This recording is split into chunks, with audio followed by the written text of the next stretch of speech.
My lesson today is think, feel, manifest.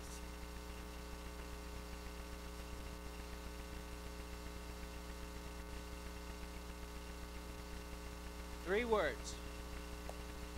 Think, feel, manifest.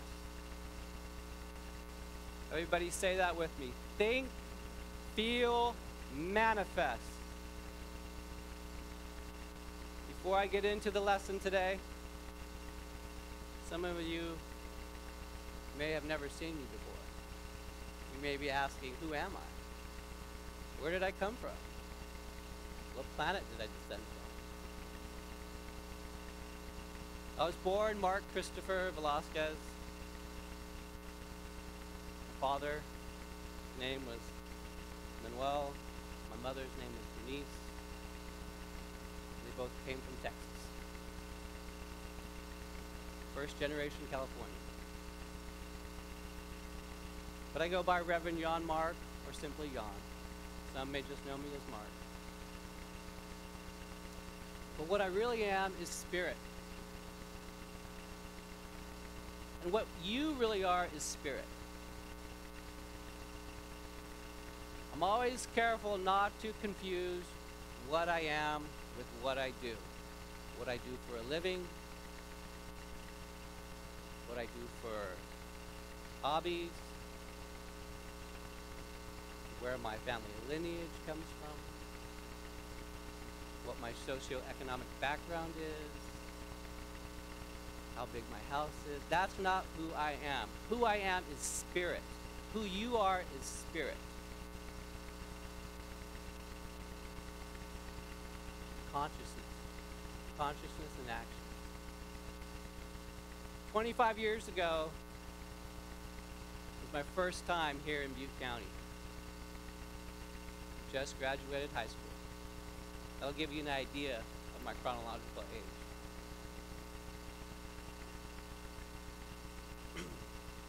Came up to Paradise, had a friend who was living here. He showed me Chico, and I absolutely fell in love with this town. Took me 8 years to finally make the move back up here in 2000. And when I came up here, there were these beautiful elm trees in downtown.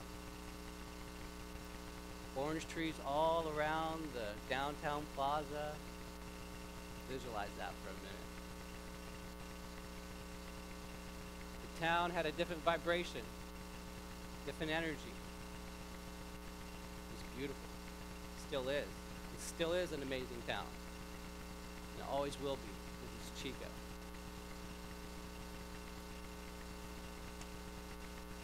I prospered here in Chico. For me, this was the land of milk and honey. I was living the American dream.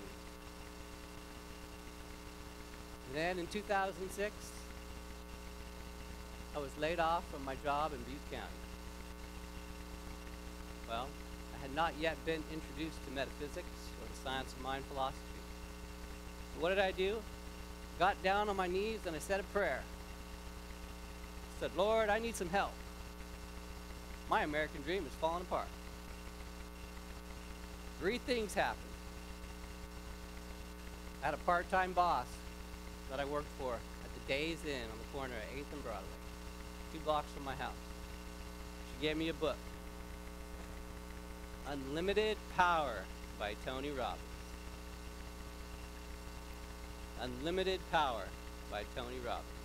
Great book. Second thing that happened was a wonderful lady by the name of Renee Renaud. Many of you know who she is. Suggested that I check out the Lakeside Pavilion Church of Religious Science.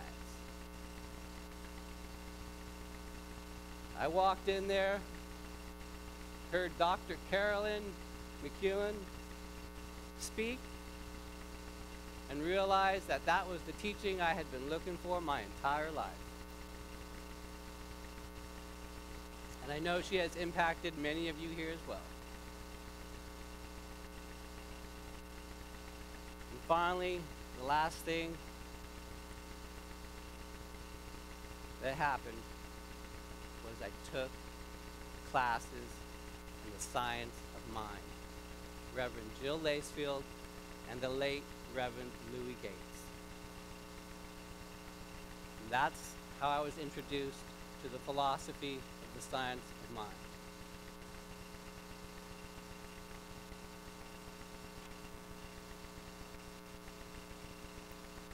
I had a couple years of metaphysics under my belt. It was 2008. Spirit, I knew how to listen to the Spirit through meditation. Like a telephone, right? Talk to God on one end, on the other end we listen. Spirit told me to take a little vacation, a little journey. Where did I go? To the North Coast, to the Redwoods. The ancients, Sequoia sempervirens, my favorite place, at least on this side of the continent. And on the way back, what I heard was to sell my house. It was in late September. Shopped around, realized that I needed to get this thing sold. Read the tea leaves. In November, I closed escrow while Lehman Brothers was crashing. Cashed out before the market collapsed. That's where my consciousness was at after 2 years of metaphysics. I was visualizing the escrow check in my hand and walking it over to Golden One Bank from the Goodwill Title Company to Golden One Bank. Just kept visualizing that. That's the power of visualization. Man, it's the feeling aspect.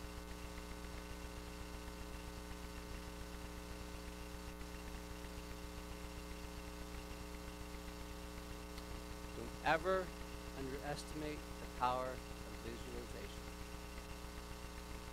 Imaging. I'm going to say that again. Don't ever underestimate the power of visualization. Works. And it worked for me.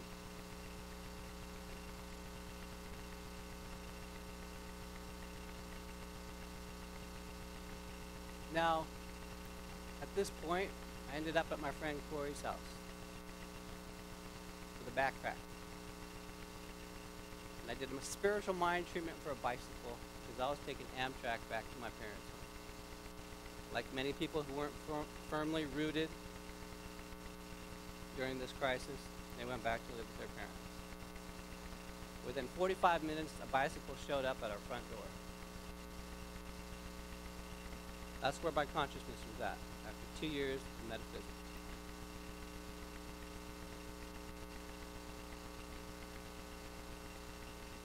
Well, I ended up in Fremont with my family, and it was a wonderful time. And I got to spend 30 days with my father before he transitioned.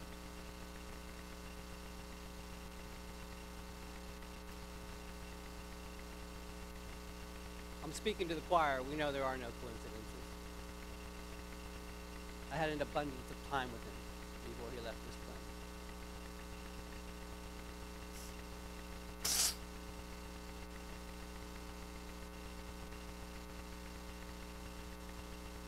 So I'm in Fremont.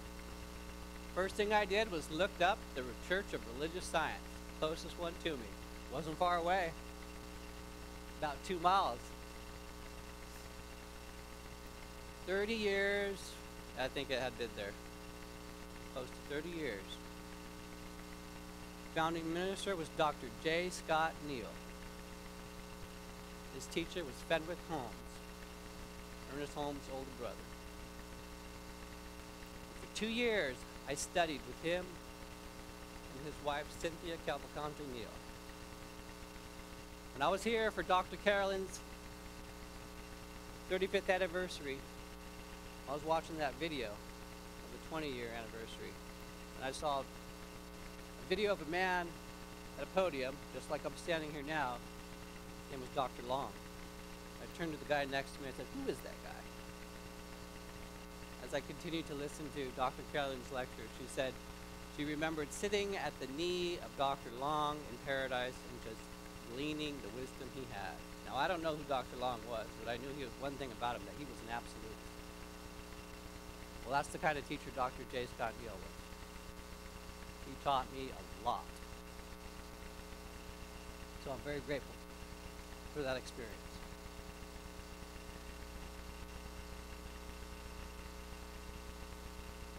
About 2 weeks ago, I heard something that I want to share with you. I am a reflection of your brilliance. And I want each and every one of you to turn to the person next to you and look into their eyes and say that I am a reflection of your brilliance. A reflection of your brilliance. Let's do it again. I am a reflection of your brilliance.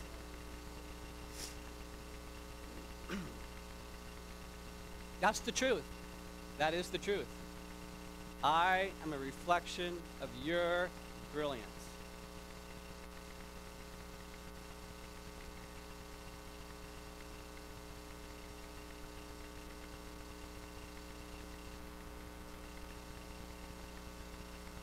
I live in paradise. Many people have inquired about my safety.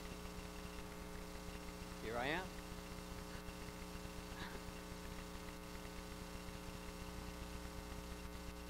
I'll share a story about consciousness. A friend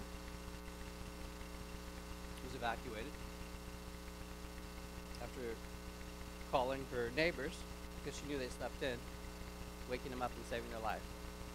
Now, this friend of mine was a firefighter for at least a decade, if not longer. And Cal Fire had asked, actually, for her to come in to work at the command center, but she was too busy gathering up her animals and playing. She got stuck in gridlock in Skyway. There were cars burning around her, people jumping out. She thought it was her time to transition. And in the 11th hour, very last moment, a helicopter dropped water on her car and a few cars surrounding her. Now, what did she do for those last decades? She put out fires. She drove an engine.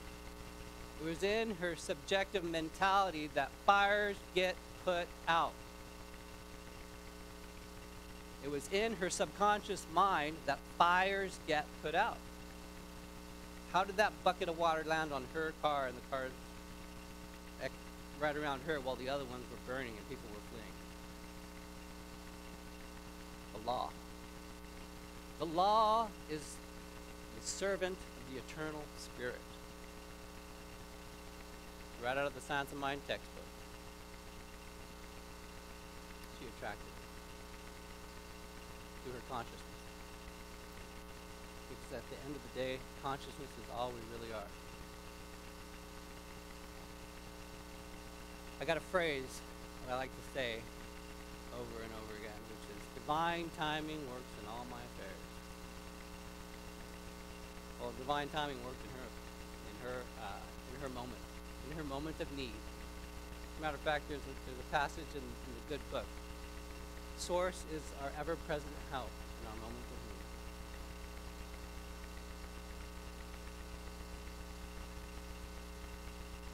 Well, my experience was a little different.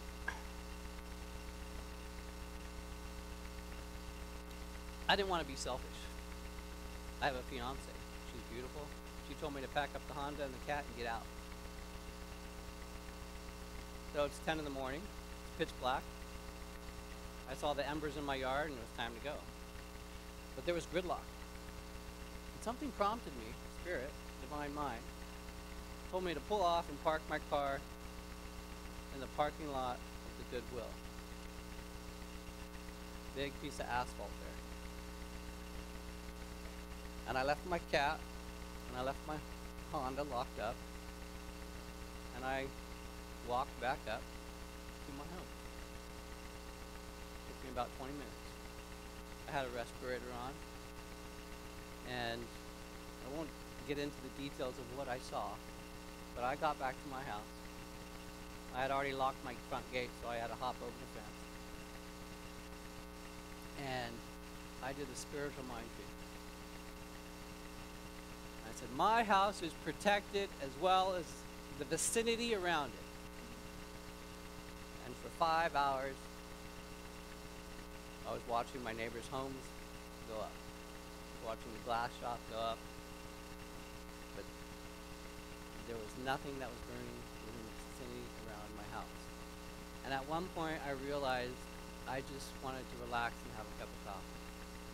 I got a cup of coffee brewed off a little propane stove, because by this time the power and the gas was shut off.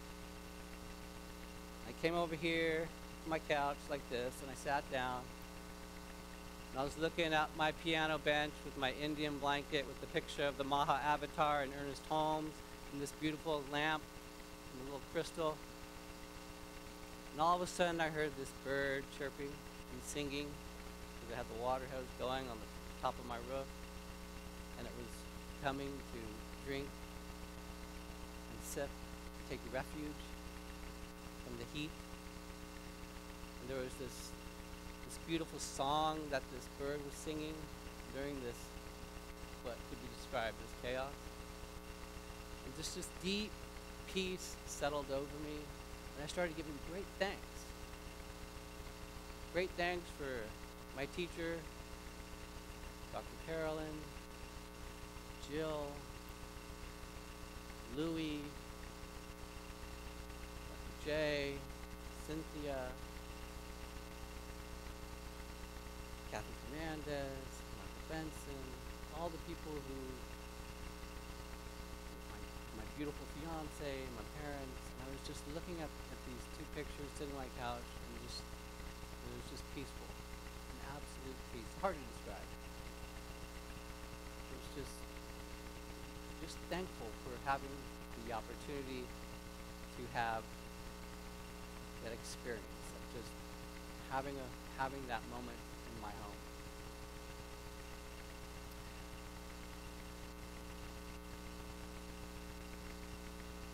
I stayed prayed up, and when it was time to go, I got my second vehicle and I took it down the hill.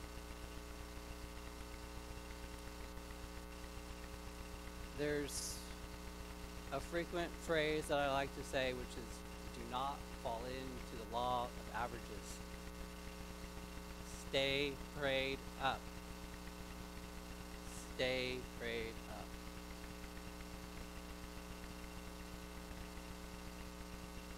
Dr. Ernest Holmes said, if you can only do one prayer, do it for yourself.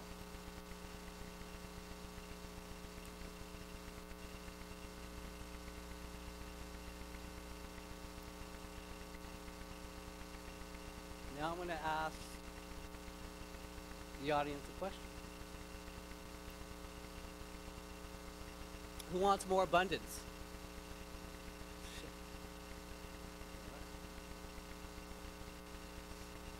Pull out your pocketbook. Pull it out. Pull out your purse. Put it on your lap.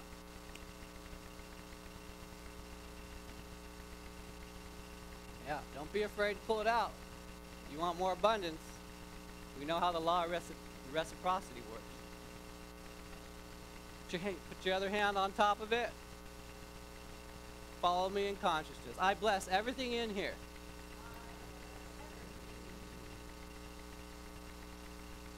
Divine mind gives me all that I need. And more. I am grateful. I give great thanks for everything that's flowing to me now and coming to me in the future.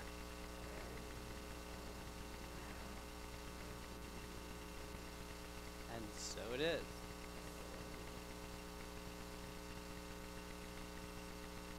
And we'll continue.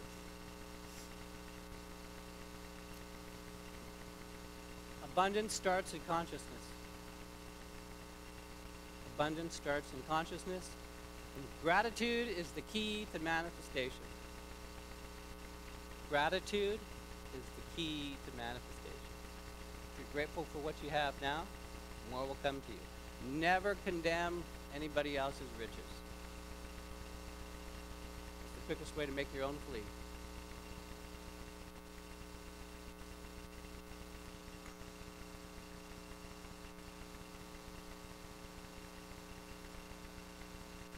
Late last year in the winter, there was a moment where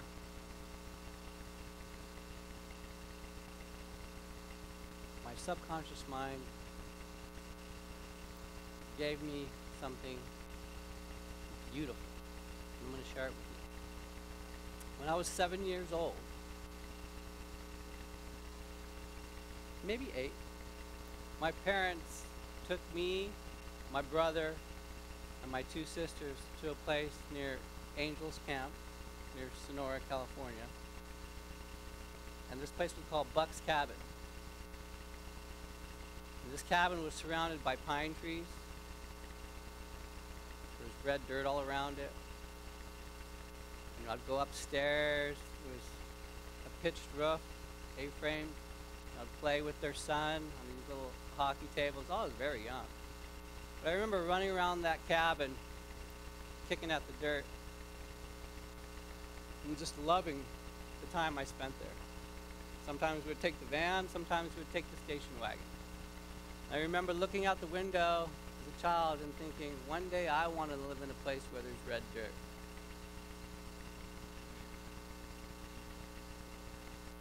Well, I don't know, it's 35 years later, I realized I was living in a place with red dirt and a lot of pine trees.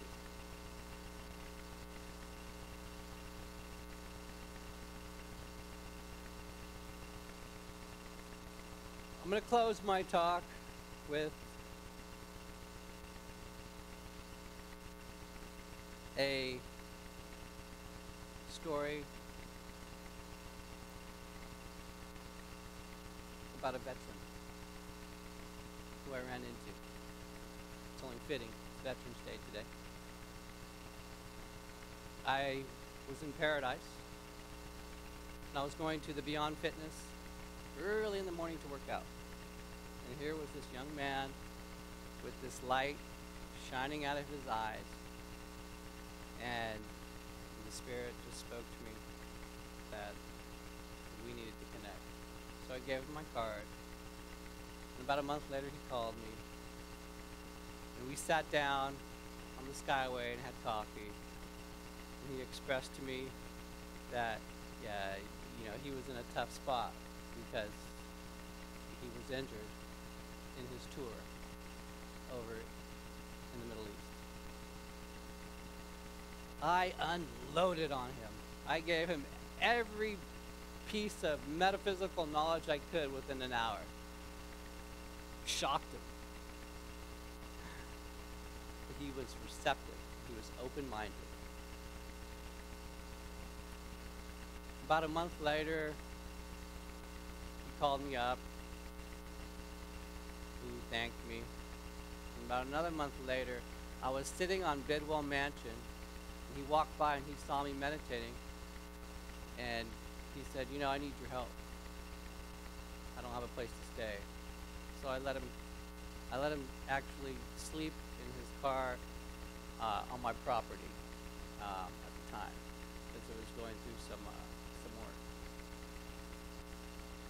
And he was at his wit's end, like many veterans. He was getting the runaround, and he didn't know what to do. He couldn't live with his folks. And, excuse me,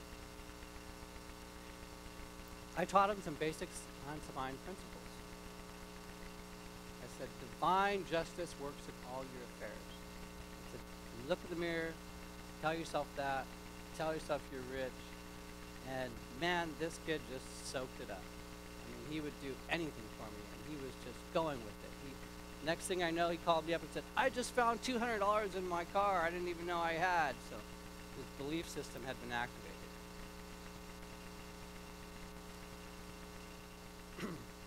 I worked with him for about a month and a half. He was in one of the state representative's offices at the very moment when the scandal broke and opened at the VA.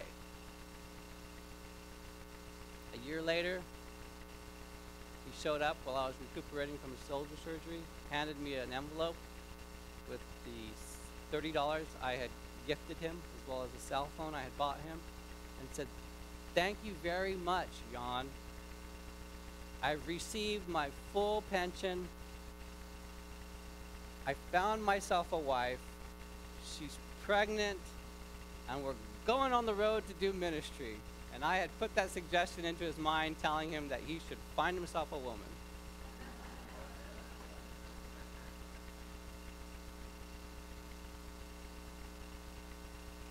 He was open and receptive to the divine flow of good. So in closing,